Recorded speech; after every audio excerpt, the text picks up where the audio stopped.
represent on the Lyricist Lounge tour. We represented the illest without question. We're chilling here at some bar in downtown Boston. The man from Detroit is here. Wow. Zanim pójdziemy dalej, ustawmy dokładnie, na co tutaj patrzymy. Mamy wrzesień 98 roku. Przed kamerą jest Eminem w bardzo konkretnym momencie kariery. Jest już po Infinite, po Slim Shady EP, po Rap Olympics, po tym jak jego taśma trafiła przez Interscope do Jimmy'ego Iovina i Dr. Dre i po podpisaniu z Aftermath. Ale jest jeszcze przed The Slim Shady LP. Album wyjdzie dopiero za 5 miesięcy, 23 lutego 99 roku. Just Don't Give a Fuck jako singiel z Brain Damage na stronie B też dopiero za chwilę wyjdzie oficjalnie, 13 października 98. My Name Is również jest jeszcze przed premierą. Czyli to jest Eminem między Slim Shady EP a Slim Shady LP. Już zauważony przez najważniejszych ludzi w branży, już podpięty pod Dre, ale nadal w trasie, w klubach i w undergroundowym obiegu. Ten wywiad nagrywa Quest, założyciel undergroundhiphop.com, surowo, kamerą 8 mm.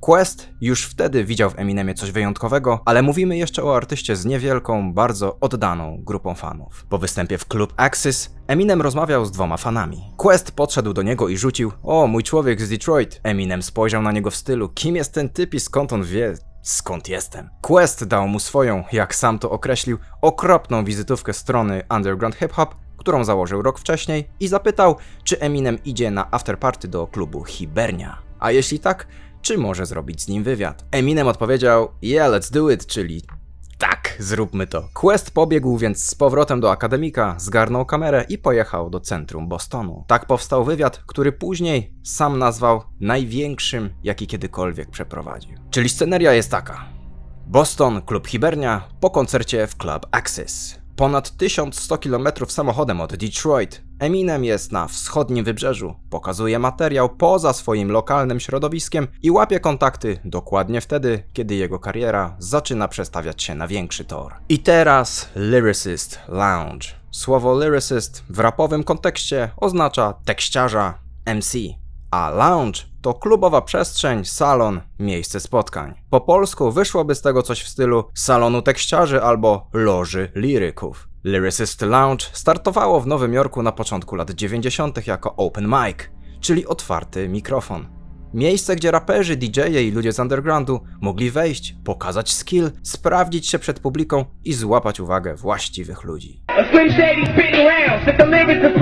W 98 roku Lyricist Lounge miało już bardzo konkretną pozycję. Ravkus Records wypuściło wtedy kompilację Lyricist Lounge Volume 1, na której pojawili się m.in. De La Soul, Mos Def, Q-Tip, Pharaoh Monk, Common, Black Thought, KRS-One, Talib Kweli, Hi-Tech, Bahamadia, rzadki, Kool Keith, Saul Williams, Last Emperor, Jurassic 5 i Zach de la Rocca z Rage Against the Machine. Na tym samym Ravkusie wyszło później Watch These, numer Tristina Howla III z Eminemem, któremu poświęciłem osobny odcinek. Czyli Lyricist Lounge, Ravkus, Boston, taśmy, open mic'i, występy i kontakty. To jest ten sam undergroundowy obieg końcówki lat 90., w którym Eminem krążył tuż przed wejściem do mainstreamu.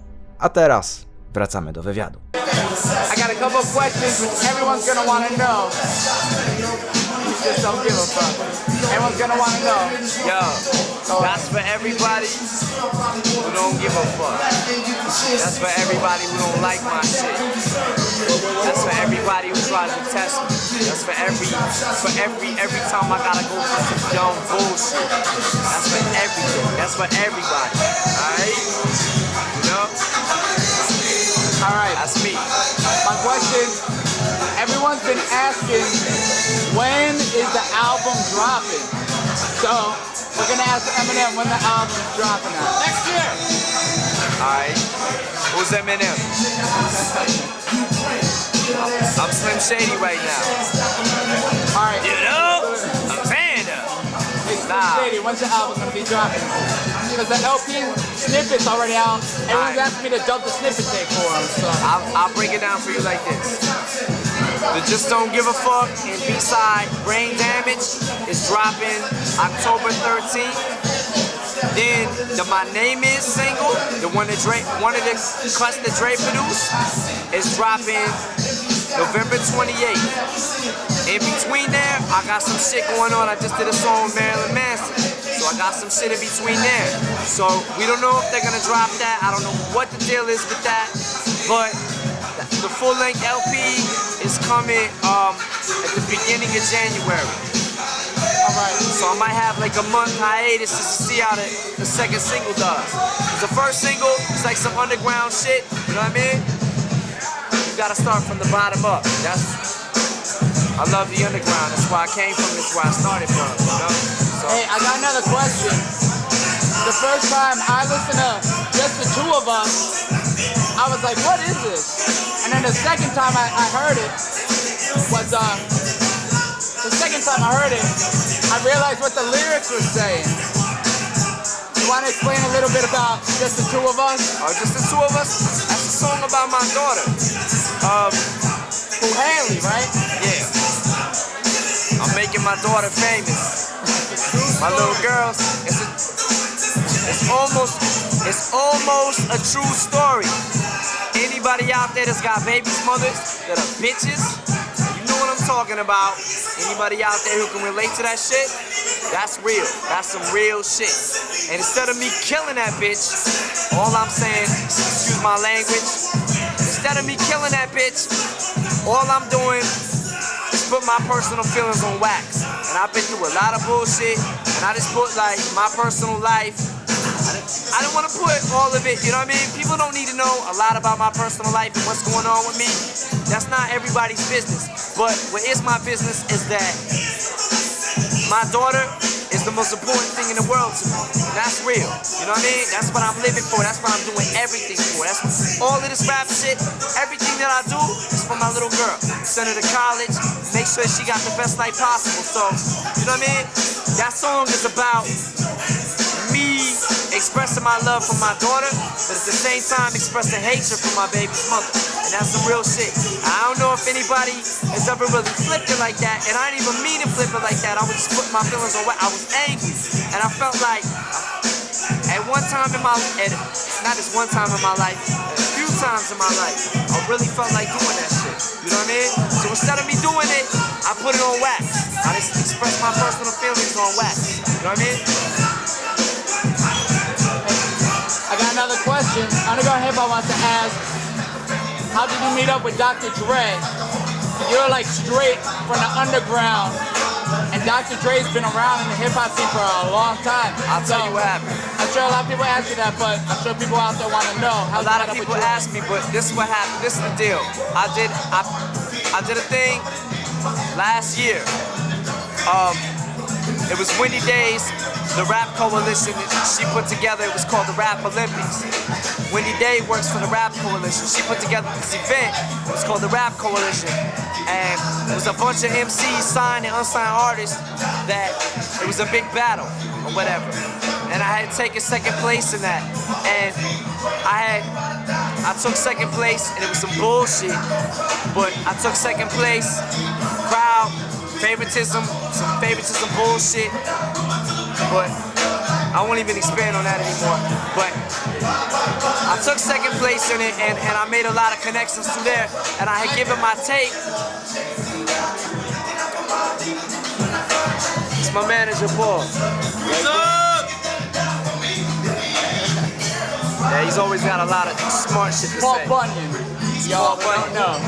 Paul Bunyan. Zatrzymajmy to na chwilę, bo tutaj Eminemowi trochę rozsypały się nazwy w locie. Jak patrzy się na ten fragment, to Eminem wygląda trochę jakby był lekko zawiany, no ale do rzeczy. Eminem pomieszał Rap Coalition z Rap Olympics. Rap Olympics to wydarzenie zorganizowane w Los Angeles 24 października 1997 roku przez Wendy Day i The Rap Coalition, organizację pomagającą raperom ogarniać branżę, kontrakty i biznes muzyczny. Wendy Day to osoba, która w 1992 roku założyła The Rap Coalition. Można by to tłumaczyć jako koalicja rapu. Na Rap Olympics Eminem zajął drugie miejsce. W finale przegrał z raperem Otherwise i właśnie ta porażka paradoksalnie stała się jednym z najważniejszych momentów w jego karierze. I tu pojawia się też chronologia, przy której ja sam się na chwilę zatrzymałem, bo legenda brzmi mniej więcej tak. Eminem po Rap Olympics rozdawał materiał ze Slim Shady EP, taśma trafiła do ludzi z Interscope, potem do Jimmy'ego Iovina, a później do Dr. Dre. Tylko że oficjalna premiera Slim Shady EP była dopiero 10 grudnia 1997 roku, czyli prawie 2 miesiące po Rap Olympics. I prawda jest taka, że po Rap Olympics Eminem rozdawał, ale przedpremierową kasetę Slim Shady EP, czyli po prostu taśmę z kawałkami z nadchodzącego projektu. W obiegu kolekcjonerskim ta kaseta istnieje i nazywa się Tracks from the Slim Shady EP, opisywana właśnie jako materiał rozdawany przez Eminema na Rap Olympics w 1997 roku. I druga rzecz, kim jest Paul Bunyan, z którego żartuje Quest? Obok nich siedzi oczywiście Paul Rosenberg, menedżer Eminema, a Paul Bunyan to postać z amerykańskiego folkloru, legendarny, ogromny drwal, a Rosenberg też jest dużym gościem, bo ma około 2 metrów wzrostu, więc Quest robi tutaj prosty żart. Paul Rosenberg, duży Paul Bunyan. A sam Rosenberg, jak wszyscy dobrze wiecie, to gość, który poznał Eminema w przełomie 9.6-9.7 przy Slim Shady EP i został jego menadżerem oraz prawnikiem. Dobra, wracamy, bo teraz Eminem dokończy, jak ta taśma poszła dalej. Yo, but I had given my tape, I had an EP out, a 6-song EP, and I gave my tape to some cats at Interscope, and they were trying to get Jimmy Iovine, he's the owner of Interscope, they were trying to get him to listen to it. He finally listened to it. When he did, apparently he dug what he heard, so he took it to his house. Huh? Who was that? Pick him up. Who, Jimmy Iovine? No, what's his name? Oh, Evan. This kid Evan Bogart and Dean Geisling. They gave him the tape, and they were like, I don't know, Jimmy listened to this or whatever. But then Jimmy took it to his house, and he played it for Dre. And then Dre was like, yo, where's this guy at? And 3 days later, I just happened to be out there. Because we got this, my production company got this huge loan, and we was getting like orders from everywhere for the Slim Shady EP. So what we wanted to do was take it to the West Coast and work our way back and take it everywhere. As many stores we could put it is what we wanted to do. But yeah, I'm gonna cut this short. 3 days afterwards, after we got to LA, I was on Power 106 on 92.3. I can't remember which station I was on, but I was rhyming over the phone tap beat. That's what's so ill about it. And Dre was coming home in his car and he heard listening to it. And then he called into the station and got a hotel room number. However he did it. We had a meeting with Interscope the next day, and it was all butter from there. All right, a final question, because Bunyan back there says the light's running out, is I noticed besides your rhyme flow, which is like beyond ill and so unique, is the production that you got. Your production is ill, and I know Dre's not the only one doing beats for you. Like every joint that's come out, the beat just perfectly to flow. So I guess, can you elaborate on who's doing some producing? I have a lot of shit to do with that. Me and my production team, FBT Productions, I'm with them now. I'm a member of the production crew, so I have a lot of say on my shit and how it comes out of the studio. If it's not hot, I don't let it come out. You know what I mean? So it's these cats, Mark and Jeff Bass, FBT that's doing my shit. This cat, Denon Porter, DJ Head, DJ Reg. All of these cats besides Dre. You know what I mean? There's a lot of cats that nobody's heard about. They just got the hot shit, and I feel like I got an ear for that shit. What's hot and what's not. You know what I mean? So I just separate the two, and I just come out of the studio with the hottest shit that I can make. You know what I mean? All right, y'all. This is an undergroundhiphop.com exclusive. You know, I don't even think any other sites have interviewed Eminem, as far as I know. I don't want to hear no names. Nah. So, ain't nobody else interviewed me, but I know there's one thing on the internet that somebody interviewed me at, and it wasn't me. Somebody was pretending to be me, and I caught a lot of flack. It was an online chat. How can you prove that this is the real Eminem? I guess. There you go. That's why. And if y'all don't know what this means, I know y'all know what this means, but if you don't know what it really means, then you you're gonna find out. You're gonna find out. If you listen to hip hop, if you love hip hop, you're gonna find out what this really, really means. Trust us, Really mean that. we saw him in concert. No one could blow it up like the true Eminem. Yo, that's it. Eminem, thank you very much, dude. We're looking out for having you. Yo, thanks, man. Alright. And thanks to Paul Bunyan up here. Alright? What up? Thanks a lot, seriously. We the first to do this, and don't forget it. Eminem, Aftermath Records, buy the album, buy the new single Brain Damage, and just don't give a fuck. I guess remix. October 13th. October 13th. And I hope it falls on a Friday. Go buy it. Alright. Alright? Jeśli chcecie jeszcze mocniej poczuć klimat tego klubu w Bostonie z 98 roku, to zajrzyjcie do opisu. Wrzuciłem tam tytuły numerów, które lecą w tle podczas tego wywiadu, więc możecie sobie odtworzyć ten brudny, klubowy kontekst prawie tak, jakbyście stali tam obok. A niżej zostawiam też link do galerii z materiałami z tego odcinka i wcześniejszych analiz. Zdjęcia, screeny, kadry i rzeczy, które przewijają się przez zaplecze Liryki Eminema. Dzięki i do następnego. Aha, no i pozdrawiam cię, Kamek.